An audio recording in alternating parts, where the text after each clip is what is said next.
그러니까 우리가 잘 모르는 오전에 그런 남편으로부터 받은 상처가 있으셨던 것 같고요. 그죠? 그러니까 VCR이 나가는 중에도 어머니가 그 서러운 마음이 아직 계속 있으신지 눈물이 계속 나시나 봐요. 네. 좀 생각보다 심각한 상황이었나 봐요. 네. 그쵸.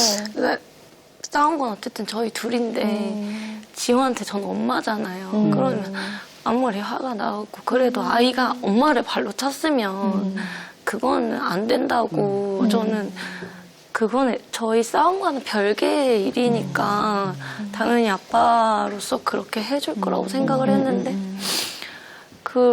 그때부터 무너졌던 것 같아요. 그 전에는 그냥 화가 났었는데 엄마 아빠가 서로 막 싸우면요 막 불안도가 올라가요. 지호가 안 그래도 좀 불안한데 그러다가 엄마를 찼어요. 이거는 어머니 이렇게 생각하셔야 돼요. 아, 아이가 날 배신했네. 예? 아니에요. 아이 입장에서 보면 굉장히 지금 너무 불안해서 저 해프닝에서는 그냥 아빠가 더 안전하다고 선택한 것뿐이에요. 그러니까 이걸 너무너무 다 키워놨더니 이거 나를 배신하고 말이지. 이건 절대 아니라는 거. 맞아요. 그걸 너무 크게 의미를 두지 않으셨으면 좋겠어요. 이제 문제는 이제 그런 일들이 어쩔 수 없이 벌어져서 어머님이 나갔다가 잠깐 들어왔는데 지호가 엄마한테 미안하다고 하잖아요. 지호야 엄마 예전에 불러. 엄마 미안. 제발 미안하다고 하지 마. 이게 조금 자주 일어난 일이 아닐까라는 그런 느낌을 받았거든요. 어떤가요, 어머님? 지호는 미안하단 말을 굉장히 진짜 자주 하나요? 해요. 제가 그때 인터뷰 했을 때 지호가 또래 아이들보다 미안하단 말을 자주 하는 것 같다고 그래서 좀 놀랐어요. 저는 맞아요. 아이들이 저 정도 다 미안하다고 말하는 줄. 사실 4살도 안 된, 만 4살도 안 된 아이가 엄마한테 미안하다라고 말하는 거는 좀 약간 안 맞는 표현이에요. 저는 근데 그건 전혀 생각하지 못했던. 그 지호한테요. 어떤 표정이 있냐면 약간 거짓 웃음 같은 게 있어요. 생글생글. 이런 거. 그러니까 애들이 그렇게 해맑게 웃는 경우 있죠. 진짜 즐거울 때 웃지만 되게 상황이 불안할 때 웃는 웃음들이 있어요. 우리 지호가. 아까 화면에도 잠깐 페이킹. 나왔었죠. 네.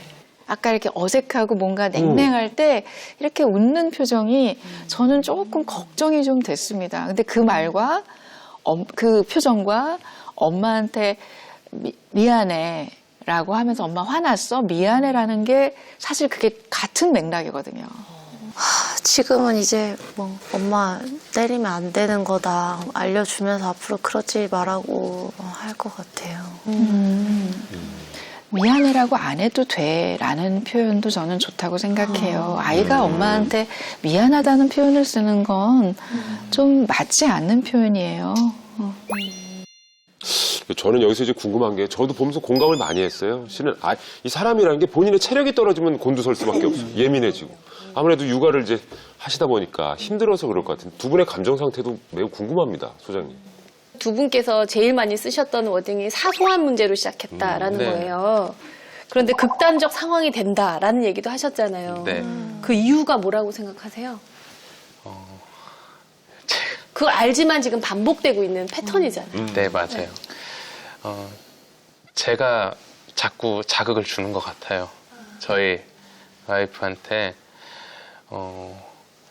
계속 그 더 큰 자극적인 말들로 저희 와이프 심기를 건드리고 결국에는 이제 애들 앞에서 화를 내게 만들고 소리를 지르게 만들고 집 밖에 나가는 상황까지 그렇게 그러한 이유로 극단적인 상황까지 가지 않나라고 생각합니다. 우리 아내분의 의견은 어떠세요? 왜 우리는 이렇게 극단적 상황으로 별것도 아닌 일로? 이게 그냥 갈수록 심해지는 것 같은데 제가 생각하기엔 이게 해소가 안 되니까 이게 쌓이면 더 높이 시작하고 이게 조금 했다가 쌓이면 또 계속 그게 좀 비워지면 저도 마음의 여유가 생기고 좀 신랑 입장을 되돌아볼 틈이 생길 것 같은데 이게 항상 사소한 것들조차 해소가 안 되고 그냥 끝나버리니까 두 분의 물리적 환경을 보면 다 목격될 수밖에 없는 물리적 환경에 살고 계시고 그러니까 아이들이 오롯이 부모의 싸움을 다 목격을 해요. 그런데 더 중요한 건 화해의 모습을 아이들이 어떻게 목격하느냐 굉장히 우리가 많이 주의 깊게 보는데 아이들이 부모가 제대로 화해하는 것을 본 적은 또 없는 거예요. 싸우는 건 일상으로 싸우는데 엄마 아빠가 저렇게 해서 화해했구나라는 그러면 지효가 이렇게 개입하지를 않아요. 평소에 엄마 아빠가 화해를 정말 잘하는 모습을 보면 싸워도 아이가 정서적으로 그 정도로 불안하진 않아요. 그러니까 지금 두 분에게 에너지를 더 쓰라는 말은 못해요. 두 분 다 너무 최선을 다하고 있으니까. 그런데 에너지의 재분배가 조금 필요하기는 해요. 예를 들면 평소에 싸우지 않을 때 서로의 노고에 대해서 인정을 해주셔야 되는데 아이를 내가 10번 안을 때 그죠? 10번 안아주실 때 5번만 안아주세요. 걔 5번만 안아도 지 잘 놀아요. 그럼 그 5번은 뭐냐면 아내를 알아주세요. 그러니까 그 에너지의 분배를 활용해서 평소에 우리가 싸우지 않을 때 서로가 얼마나 애쓰고 있는지에 대한 인정의 말들이 서로한테는 굉장히 필요합니다. 그러게요. 박 소장님이 굉장히 강력하게 말씀을 하고 계신데 극단적인 대화의 패턴 어떻게 보면은 뭔가 동력기를 단 것처럼 막 이렇게 치달을 때가 있잖아요. 있죠. 이걸 어떻게 좀 바꿀 수가 있을까요? 일단 두 분은 서로가 뭘 가장 싫어하는지를 너무 잘 알아요. 내 아내가 욱하는 걸 잘 알고 있고 내 남편이 꽁한 걸 너무 잘 알고 있어요. 그러니까 자극을 주는 형식으로 그러니까 고통을 주는 방식으로 패턴이 완전 자리 잡았어요. 그럼 이제 이 패턴을 어떻게 바꿀 거냐면 원하는 것을 표현하는 방식으로 바꾸는 거예요. 그러니까 고통을 주는 방식에서 원하는 걸 표현하는 방식이죠. 그럼 아까 그 부부싸움으로 한번 가볼게요. 시키는 대로 해 라고 얘기했죠. 그 말이 우리 아빠 되게 자극되셨을 거예요. 네. 그러면 시키는 대로 해라는 말을 어떻게 표현하면 좋을까요? 그 말을 한번 바꿔본다면 지금. 글쎄요. 뭐 어떻게 바꿔야 날 믿어줘? 아니면 오빠 내가 부탁하는 것만 해줄래? 라고 하셔도 돼요. 오빠 내가 부탁하는 것만 해줄래? 내가 지금 저 우유는 탈게. 이렇게 말해도 돼요. 두 번째는 나가라고 하셨잖아요. 설사 네. 아내가 시키는 대로 해라고 해도 내가 그때 나가 이 고통을 주는 방식이 아니라면 이걸 바꾼다면 뭐라고 바꿀 수 있을까요? 떠오르지가 않는 것 같아요. 그거를 생각하셔야 돼요. 같이 잠깐만 생각해 보세요. 그냥 저를 믿고 가만히 냅둬줬으면 하는 게 가장 그럼 평소에 첫 번째 뭐라고 부르세요? 자기야 이렇게 불러요. 자기야, 이름 자기야 그럼 부르거나 우리 5분만 지금은 잠시 가만히 있자 라고 하세요. 나가!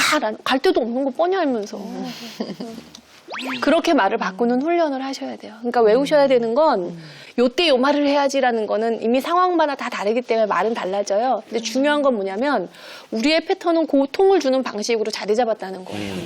그런데 이 패턴을 어떤 경우라도 우리는 서로에게 원하는 말을 부탁하는 방식으로 바꾸자. 네. 그러면 남편은 아내에게 가장 아쉬운 존중감을 얻을 수 있고요. 아내는 가장 지금 힘들어하는 그 단절감을 극복할 수가 있어요. 지금 지호, 수호, 서아 다 학령기도 안 된, 만 4살도 안 된 3세 8개월이 제일 맞은 그런 애들이거든요. 애들이 학교 들어가기 전까지는 에너지 분배를 다 잘하려고 하지 마시고 한 70% 정도씩만 내줘도 한 70%. 제가 볼 때는 아빠는 스스로 뭔가 잘하시는 분이에요. 솔직히 아빠 내조를 좀 포기하셔도 돼요. 아버님이 스스로 요리도 하고 빨래도 좀 하게 하고. 이 세 아이의 엄마는요. 아빠의 외조가 정말 중요합니다. 자, 우리 세 분 전문가께서 정말 상담처럼 우리 두 분께 질문도 하고 또 맞춤형 솔루션도 주셨습니다. 어떻게 좀 앞으로 나아갈 방향이 보이세요, 두 분? 몰랐던 부분도 많이 알게 된 것 같고요. 네. 특히 저희가 생각했던 것보다 이렇게 화면으로 저희를 보니까 정말 다르고 정말 저희가 생각했던 것보다 더 많은 걸 알게 된 것 같아요. 그래서 조금 더 정말 어떤 게 지금 저희한테 필요한지 어떤 부분을 서로 좀 고치고 서로 배려해야 될지가 정말 보이는 거. 그렇죠. 제 3자의 이렇게 눈으로 관찰해보니 보이죠. 네. 예. 예. 일단 남편분이 집에 가서 가장 먼저 실천할 수 있는 거 뭐가 있을까요? 우선 오늘 아이들을 만나자마자 예. 바로 안아줄 거고요. 뽀뽀까지 해줄 거고. 뽀뽀까지. 네, 뽀뽀까지 해줄 거고.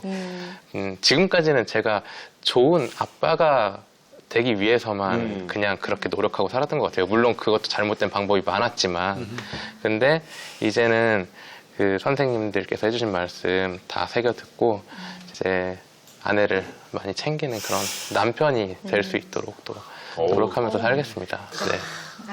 아, 근데 두 분이 실은 뭐 저렇게 아까 말 이렇게 좀 심각한 상황도 보이고 했습니다만은 놀랍게도 서로에 대한 진짜 마음을 보여주셨거든요. 네.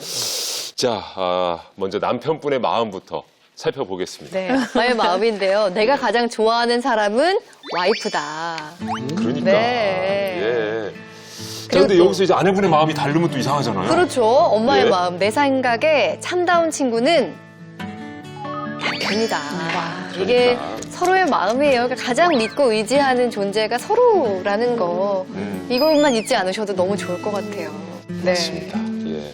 다시 한번 이 자리에서 두 분의 마음을 확인하신 것 같아요. 네. 그 얘기만 들어도 어머니 지금 눈물 다시 나잖아요. 그 마음을 다시 확인했다는 것만으로도. 그렇죠. 예. 그거를 이제 내가 말 안 해도 알겠지 이러는 게 아니라 서로 좀 표현을 더 해주시면 너무 좋을 거라는 생각이 듭니다. 네. 자, 새아이의 또 좋은 엄마, 아빠가 되겠다는 두 분을 위해서 우리 네. 갑부모단 여러분 응원의 하트를 부탁드리도록 하겠습니다. 네, 힘내세요. 예. 지금도 멋지고 앞으로도 진짜 멋진 부모가 되실 겁니다.